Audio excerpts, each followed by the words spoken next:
It's me. I'm on the floor. It's Kelsey Bell. We're live on location at Desert City Games in Kamloops, BC. I'm here to play Robo Wars. Is that what it's called? RoboThink, but yes, we're definitely having a Robo War right now. Okay. What's your name? I hear it's Jamal. My name is Jamal. I'm with RoboThink Kamloops. Is this your business that you have yourself? Yes, ma'am. This is a local business that we've just started and brought to Kamloops. We're all about teaching children STEM robotics. So between the ages of 6 and 14, we teach robotics, programming, AI, fabrication, coding, all kinds of stuff, and we make it fun and interesting so that the children can develop an interest and a passion for it, and then turn that into something cool in the future. For sure. I see Hunter here. He's created his own robot called Doombot, going on. and he's super proud of it. Hunter has designed Doombot a few times now, and I've been giving him upgrades non-stop. When I first met him, he was just a bumper cart. Then I upgraded him to a go-kart. Now he's this. Was his name always Doombot, even as a bumper car? No, it's his first ever name was Clawbot. Clawbot. And that was pretty good. You did pretty well on the first round of engagements, didn't you, Hunter? Your Clawbot did pretty good, right? And now... But when I saw my friend Jameson's Minbot, Yeah. it was super fast and powerful, and we had to team up against Corbin's. Yeah. He was overpowered, so that's why we had to team up. Jamal, what's your robot's name? I know I asked you earlier, but you got to make up one right now. It's Crustacean Bot. He looks like a crab, and he's doing great. I got this design from one of the birthday parties we did today, and one of the birthday boys actually built something very similar to this, and I thought the idea was amazing. So now I've just tried to replicate it, and we're going to see how it does against Doombot here. I don't want to distract you during your competition, but you do birthday parties. We do birthday parties, we do workshops, we do all kinds of events. We just finished 2 different spring break events where we did a week-long course teaching kids how to build exactly what we're seeing here, and they did amazing. It was a lot of fun. I was surprised at how interactive and engaged 5-year-olds could be with regards to something like this, and they had a lot of fun, so I thought it was great. It's all up here. Yes, it's That's where the starting point is, your imagination. Are you going to make any more robots in the future? Yeah, I'm thinking about getting the same type of stuff, and getting lots of it. I upgrade my bot a lot, and also I make it stronger, and I test if it works. And I know how to fix it if the wires don't work correctly. Excellent. So you have to learn, why did my robot lose this fight? Was it my wheel? Was it loose? What was it? And then you have to figure it out and fix it. But if you press this button and it turns into this button, and this button turns into this button, and they all swap around, I know how to fix it because these 2 wires are put in the wrong place. That's right. Is that a technical issue? Yes, but you need to have your motherboard and your main board connected. And this one is the main wire because it's how this whole thing runs. And this is the brain. It's the brain. The motherboard is the brain of the robot? Yeah. Cool. I think there's motherboards in computers, right? Yeah. You know that, though. I think you're smarter than I'll ever be. How long have you been doing this business, Jamal? So this will be our 8th week. This will be our 8th week in doing this in Kamloops. Mostly for the first 6 weeks, we've been doing free workshops to help build an understanding of what it is that we do all over the city. And we've been having quite a bit of fun. So just for the last 8 weeks, it's been a wild ride, actually. I'm really impressed, just how new you are and how much you've done so far. Why did you decide to do this? Well, we decided to come to Kamloops because my goddaughter lives here, and we were looking for something to do and something to open, and we found that there was kind of a space for STEM activities for after school and extracurricular stuff that wasn't being filled as well as we might have liked. Yeah. So we decided to try this and see how it went, and when we got our kits, we spent 5 hours building robots and thought, okay, this is too much fun. I definitely want to make this into a business. And we've been incredibly lucky and fortunate that the people of Kamloops have blessed us with all kinds of help and advice and opportunities that we might not otherwise have. The North Shore Business Association and the Chamber of Commerce have been extremely helpful in getting the word out and helping us find people who would be interested in this. And then again, groups like Desert City Gaming have been extremely helpful in offering us the opportunity to hold free events here because they're giving us the space for free. So we really appreciate that. Do you want to have a battle right now? 5, 4, 3, 2, 1. Go! Battle! Ouch! Ouch! Oh no, my battery! Jamal, can you explain how to win and how to, like, what makes you a winner and what makes you a loser? So the idea behind what we're doing here is not so much winning and losing, it's understanding how everything functions. Okay. It's experimentation and innovation. Our motto is try it. If it doesn't work, we'll fix it and make it work. I think Hunter cares about winning, though. Hunter is is big on winning. That's absolutely good. That's absolutely true. And the way that Hunter is able to win so consistently is he's used the weight of his bot and the structure of his scoop to be able to lift up the bot that I'm using and put me on the back foot, and then he can just push me slowly out of the circle. It's a consistent strategy, and it's pretty good. Yeah. One of the mistakes that I'm making is I keep starting too close to the edge, so I have no room to maneuver. But hopefully we can fix that in our strategy session. And You'll learn one day, Jamal. Don't Yes. worry. It'll take me a little time, but I'll figure it out. And then we'll go from there. I think I need to do some more modifications on my bot. Hunter's is crazy good. One more time. So you're Jamal from Robot Think? RoboThink. RoboThink Kamloops. RoboThink Kamloops. Fun. I'm having so much fun with Hunter here. Yeah, well, the RoboThink guys, they've been fantastic. They popped in, I think we've been going on for about 3 months with them, and just been giving them the space to use so that they can grow and get known around the community. So giving them a spot to be And available. they appreciate having a space to play in. Yeah, Advertising. yeah. Well, it's time that would normally be quiet back here for us. So we want to fill it up, and the more people that know about them, more people that know about us. So we gave them a business to work with, and they're starting to take off quite nicely. Yeah. Yeah. You scratch their back, they scratch yours. It works both ways. Exactly. Yes, Yeah, it does. yeah. Todd's smarter. He's going to talk now. Oh, okay. Is that? I missed what you guys were saying. Oh. Hey, what's going This on? is Todd. Todd. Todd's also Hi. part of the show. Yes. Hi, Todd. I'm Cole, and this is Rory here. Okay. Rory, tell us about your shop here. Excellent. So we're here at Desert City Games on the North Shore of Kamloops, BC, just on Lay Road, right across from Integra Tires, so right from the Overlander Bridge, right just on the first stop on your right. So we do everything from trading card games, board games, tabletop war games, and general collectibles. We also work with a lot of events too. So that's what's going on. Behind me right now is one of those championship events. We also had another one that fired earlier today.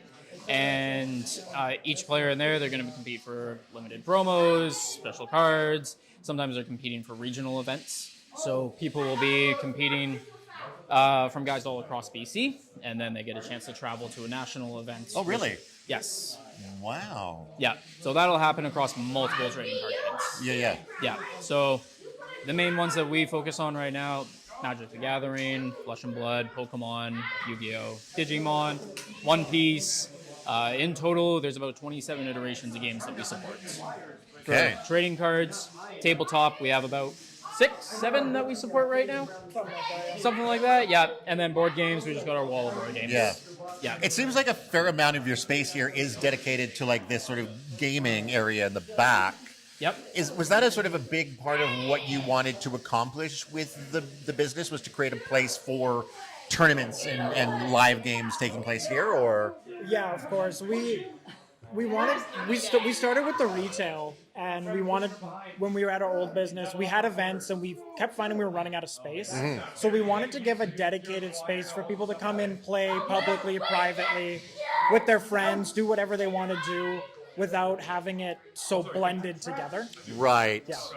So that the playing area wasn't overlapping with the commercial business area. Is that sort of Yeah. what you're saying? Yeah, that was our initial goal there. Yeah. So you guys are both.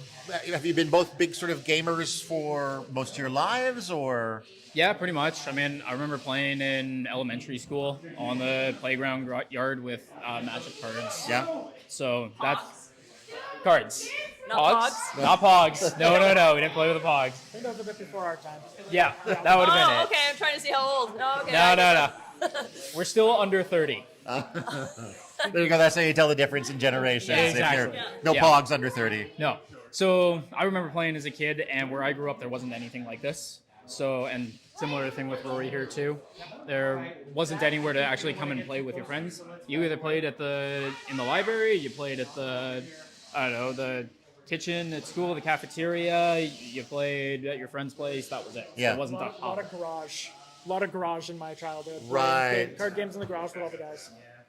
Yeah. So I guess having a space like this would have been a draw if you'd had a more centralized and maybe a chance to sort of meet other similar minded people who like the same sort of games, maybe introduce you to a new game you haven't tried before. Exactly. And that's what a lot of this is. So with having the space separated in the dedicated area, you get people who will bleed over between the two games. So you have someone who will just play one game for a long time, then they try something else and they love it. So the space back here, it sounds like it's more of like a drop in. People can just sort of come in, play a game. Is it also maybe like if someone's just sort of curious about how games work, they could just sort of drop in and hang out and watch? So this morning I had a gentleman come in. He'd never played D&D before. He wanted to ask questions about it. We chatted for a bit. And then he asked about board games. I showed him the space and he was really excited. He had a place that he could bring his friends in to just come play. But it's more of when we have these games being played, they're really great communities. People are always willing to teach. And especially with guys like that, I directed them to when we have tabletop RPGs going on to come check it out and kind of learn from there. Yeah, because I feel like for a lot of people, when it comes to stuff like tabletop RPGs, even like some of the bigger board games, collectible card games, it can feel kind of overwhelming to start if you don't know what you're doing, if you don't know how to get the ball rolling. Yeah, and that's where we'll work with Learn to Play events as well. Yeah. So we'll host dedicated days that are designed for somebody to come in and learn a game. Right? With the board games, it can be a lot, but like you said, when there's a community of people already around you, and you can just kind of drop in, and it's a very inviting community, you're going to be able to get into it a lot easier, and you may not even have to purchase it right away either. Right. Right? So if 3 people already own a copy of the game you want to try, well, you can actually go and try it first with them before you decide, I'll take this home to my kids and family. What's your favorite game? Do you have, is that an offensive question to ask? No, not at all. It's more so trying to narrow it down is the tough part. All of us will have our top 3 or top 5 games. Yeah. Doing the 2. Well, then, what's a couple? My favorite board game would be probably Slay the Spire, which came out a while ago. Oh, interesting. I got a buddy who really loved the video game. Yes. Of that. Yeah. Yeah, video game is fantastic. Board game was very well made. For trading card games, I'm probably on Flesh and Blood. That's one of my favorites right now. And then tabletop games, probably Kill Team is another one. So it's a Warhammer Kill Team. Can you tell me a little bit about Flesh and... He wants to say his favorite. Oh, sorry. Okay. His. You're right. I'm sorry. What did you do? Board game, card game, war game? Yeah. Board game right now is called Dice Throne. That's Okay. what I'm playing quite a bit with my wife. It's nice and simple and easy to pack up and put away. Card games, I'm actively playing, not collecting Pokemon. There's a very big distinction with that. It's just nice, simple, easy to get into, quick games, then go on with your day. And then for war games, it's Age of Sigmar, just because I really like the fantasy theme with it. Could you speak a little bit about the difference between actively collecting and playing? Because you made a very, very distinct difference there. There are people who will come in and they will buy 50, 60 cards to put into binders and just build collections. And But build not sets, play, but not play the game. Right. I like to think of the store as my personal collection. Okay. So I let my guys deal with that. They can collect for me. I just want to play the games and enjoy myself and not gum up my house with a lot of things that my wife has already helped me bring into the store to get rid of from the house. So, Gotcha. What's your wife's name? Kendra. Hi, Kendra. Yeah. Kendra and our little daughter sitting at home relaxing. So Oh, hi, daughter, sick and relaxing. Would you have either for board game or card game or for word game, let's just do one of each, a recommendation for where someone might start as far as like what's a good place to get your foot in the door? card games are easy. Come to any of our Learn to Plays and start there. We have a lot of free demo decks, but if you're at home and you're just trying to find something, starter or 2-player decks are the best way to go because they're balanced to play with each other. Okay. Yeah. Yeah. And those will go for every game out there. Right. So basically what you want to do is find out what art style you enjoy the most.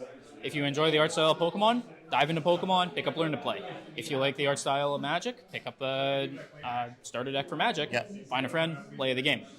Same thing with Flesh and Blood. It's find your art style, find the game that you like, and try as many as you can. Because there's going to be some that you really enjoy and some that you don't. If you love One Piece, there's the anime, there's a game for it. If you love the TV show, there's the game for it. So you can kind of match your hobbies and your niches to whatever game you're playing. Right. And about what is sort of the average buy-in on a starter deck, just to sort of try it out? It can be anywhere. I think our Magic starter decks are about $23, $24 on the shelf. That's the 2-player set. They go all over the place. Flesh and Blood has bigger sets for starting out, which come with a mat and a few decks. Those are sitting around $70, $80, somewhere in there. So there's a wide range of it. But if you're buying singleton items, you're usually never spending over $20 on one thing. That's not bad. Yeah. Yeah, you could get a deck to play for just about $20 with just a baseline entry level. We can build it for you with our singles collection, or you pick up the pre-constructed decks. And yeah, you'd be already looking $15 to $20 to get in. Sure. Yeah. What would you recommend as an entry point for someone who's maybe interested in trying something that isn't like Monopoly or the Game of Life or like a modern board game? What would be a good sort of entry point? Entry point for it, obviously showing up to any of the game nights would be a big one. So ours happen on Saturdays at 2. Yep. So we had a couple guys come in, they sit down, they'll just play their games. But if you're thinking product-wise for it, there's so many different options. I'd say Wingspan, Finspan right now is a good one. That's quite popular. That would be my bet. Of course, always try one of the local games too. Contractor would be easy. But it's hard to say. It's very difficult to say. I don't know what's... Ember Guard from Games Workshop's really good too. It's nice. It's one box. It's contained. It's easy. And yeah, you can do all you want to customize it later, but out of the box, it's really accessible. Yeah, probably Ember Guard from Games Workshop would be one of the better ones to start off with. What sort of game is that? Is it... It's like it's a war game, so you're trying to capture objectives and take out the enemies on the field, and it's just roll a dice and move. Okay. Yep, very simple. Yeah. I find a lot of sort of modern board games can often have overwhelming rule sets sometimes to start with. Oh my god, I black out every time, and then I make an excuse. I'm like, I gotta go, and then I just walk it down. Me and my wife opened up a game a couple weeks ago, and we got it all set up and everything like that. And we realized it's been 2 hours since we opened, took everything apart, and set up the game. And we're like, anyway, we're going to bed. Yeah. Packed it up, gone all through day. Yeah. Well, that's like with my fiance and I too when we play Slay the Spire. Slay the Spire takes up my kitchen table for weeks on it. Oh, so it's like an ongoing... It's an ongoing thing. You can't sit and do it in 3-hour time stint. You can play it and play it and play it and play it. So it's one of those, you unpack it, we set it up, it sits there for a while, and we just kind of pick away at it each night. So there's some of those bigger games like that. But yeah, if you're starting off small, if you just want to do a game night with your friends, Ember Guard is a great one. things, man. There should be a warning, like, by the way, this will take up most of your life for the next 2 weeks. Yes. Or a good chunk of space. Like I feel like there does need to on the boxes be that distinction of like this is going to need to live on your table for a Yes. while. Yes. And I mean, some of that comes down to just when people come in and they ask us. Yeah. Right? Just having the knowledge to say, what do you need? But it's like when you're working and you're thinking about going home, you're like, oh, I have a thing to look forward to work on. And that's the game. Yeah, Instead absolutely. of scrolling on your phone or watching TV. I think that's a really cool and productive thing to, I don't know, is it productive to play a game? I don't think it's any less productive than doing anything else that's requiring, some amount of cognition. Like you're It is good for your brain, Yeah. though. It is. It's a hobby. Yeah. It's a hobby, But and enjoy your hobbies. exactly. Yeah. You don't always have to feel like you're being But it's not productive or mindless. bettering yourself with a hobby, right? Yeah. It's meant to be fun. It's not a mindless task, though. I think that's the good thing about games. Is like Yeah. it keeps you going, working in some way. Single player games is it seems like it's becoming a more common thing with board games because quite often with older games you need to have a group of people you can play with. Yep. And I think it's really cool that and I feel like maybe 10 years ago telling someone, oh, I played a board game by myself, they would feel sorry for you. They would give you a hug. They would say like, do you need some friends? But like there are dedicated single player games out there that don't support any more than one player. Yeah, especially with digital media like video games and stuff, it kind of followed that where if you want to play a game by yourself or you don't have the ability or the availability to play with your friends, single player games are great. Yeah. Yeah. Well, I mean, video games like that was sort of they started as single player games, really. And then it went and then they split. yeah, it flipped. board games have done the opposite, where initially they were for groups of people, sometimes larger groups of people, and now they've grown to support playing by yourself or with just two people. And that's one of the things I really like on just really, you can glance at a board game and they have those quick little markers on them, like here's the number of players, here's how long it takes to play, here's the age range, and it's you can have a rough idea before you start what the buy-in is going to be, what the time is going to take. They don't always tell you like this much gameplay, this much setup. Yeah. Feels like that one was maybe good to know, Yeah. but It definitely takes the guesswork out of it. yeah. Yes. Excellent. How are we doing time? Because we have the other gentleman with GNS Collectibles here as well, Yes, too. let's bring him in then. Okay. Let's talk to him. You want to go and grab him there? Hello, gentlemen. What's Hello. going on? Hello, Skip. You guys have been back here a while. We have, yeah. So it's Skip, Correct. and Hello. GNS or G and S. Just GS. Just GS. There is nothing in the There's middle. no There is no and, there's Okay. no N, there's no nothing. All right, Yeah. we have been corrected now. That's Yes. okay. So you are in charge of, or you are like just tell it instead of letting me guess. What do you do? Oh, well, I've been helping these guys out kind of since you guys opened or shortly after, Yeah, like pretty much. helping with the Magic community. I've Yep. been a player for since I was this big. I started in elementary school, so kind of on and off with Magic over the years. Yep. And these guys needed a hand kind of running events and stuff, so I've been coming out to all the events, Cool. doing a bit of judging for them, Yep. tournament organizing. The community here has been growing a ton. Like today, we just had a 8-person tournament this morning at 10, kind of just wrapped up when you Right. guys Yeah. were here. It looks like right now there's a bunch of games, bunch of people, bunch of Yeah, stuff. so we have some other guys playing some Commander games going on, and we were testing for the big tournament in Montreal. Okay. That I think 11 guys from Kamloops qualified for. Really? Yeah. So That's very cool. yeah, it's huge. I think it's 500-person tournament across Canada. So kind of the local champions from all the stores meet in Montreal. I think it's 25 grand US first prize. Holy cow. Yeah, it's gonna be awesome. Yeah. Yeah. So would that be like if Kamloops people wanted to sort of watch the big event over there? Would that be live streamed? Oh, Would that totally. be- Yeah, it'll be on YouTube and Twitch. The main host is called Face to Face Games. Okay. Yeah. So they kind of sponsor smaller tournaments all over the country at different stores, and then 3 times a year, 4 times a year, they bring all the winners together, something like that. 4 times a year. 4 times a year. Yeah. Yeah. And yeah, this time it's in Montreal, but it's been in Vancouver, Calgary, Toronto. Big tournament. Wow. Yeah.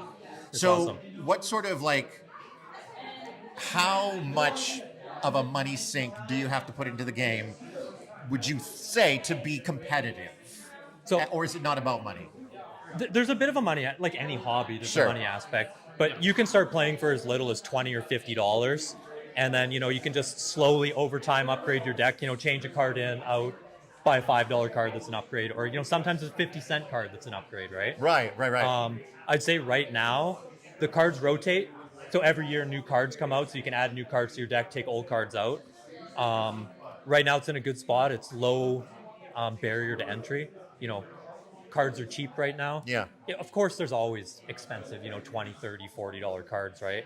But you can easily put together a $50 deck, come down, have fun, be competitive. Yeah. It's not the guy who spends the most money is the best player.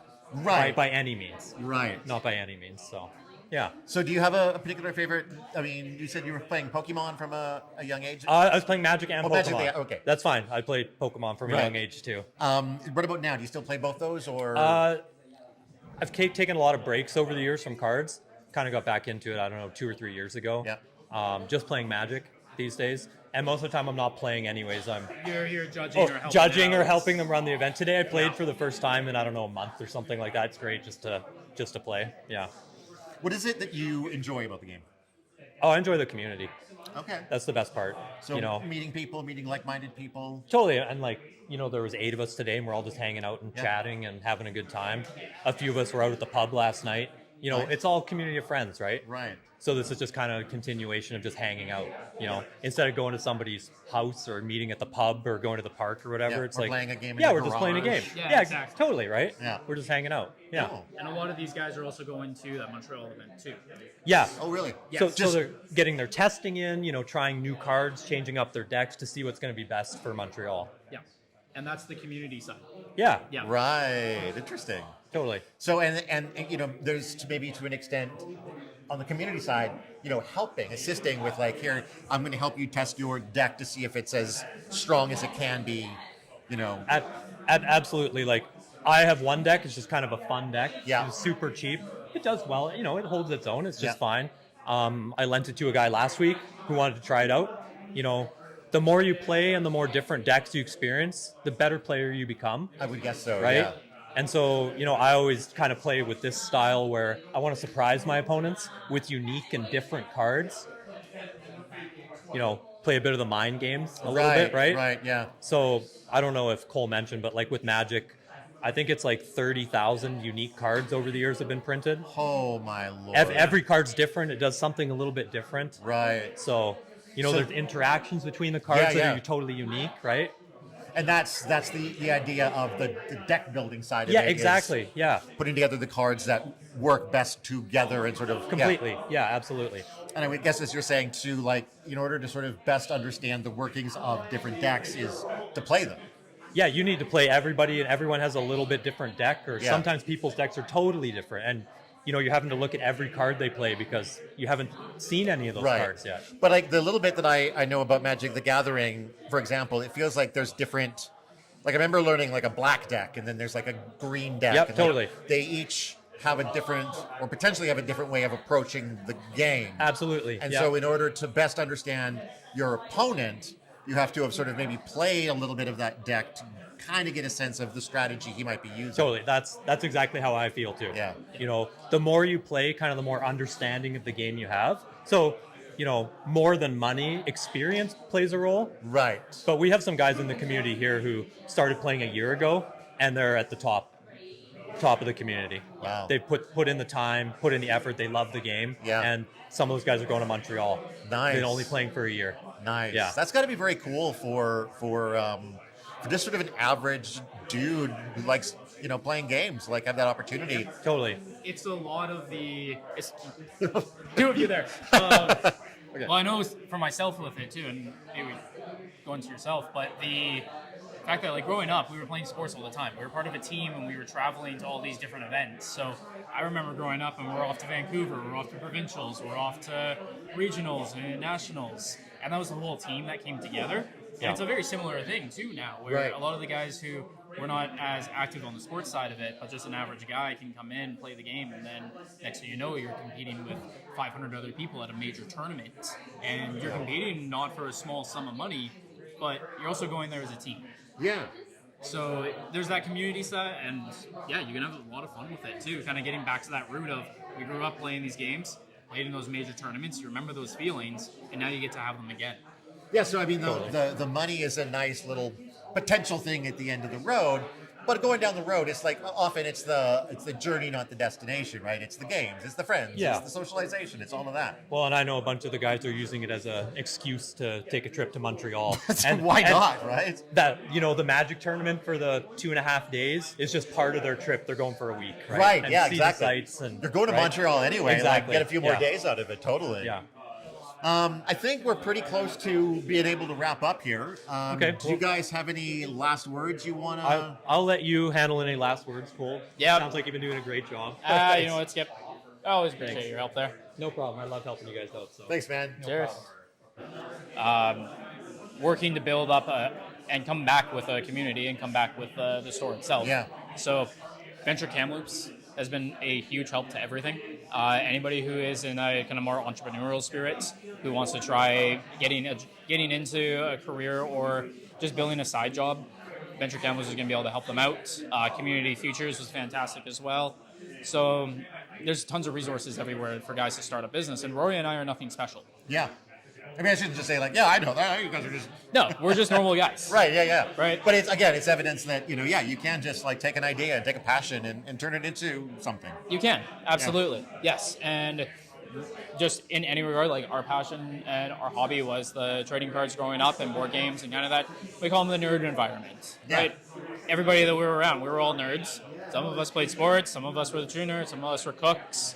Everybody has that passion for it. So, yeah, if you're looking to do it, find a passion, go for it. Sure. Yeah. Yeah, and in regards to just the space as well, like the space, like I said, we're still only a year in, Yep. so it's still, we're going to be growing, we're going to be changing up stuff as it comes through, but everybody who comes out, we appreciate every single person that walks in the shop.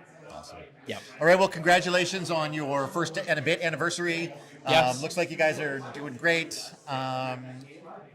Enjoyed hanging out and chatting with you guys. Yeah, no, I'm glad you guys were able to come down this time.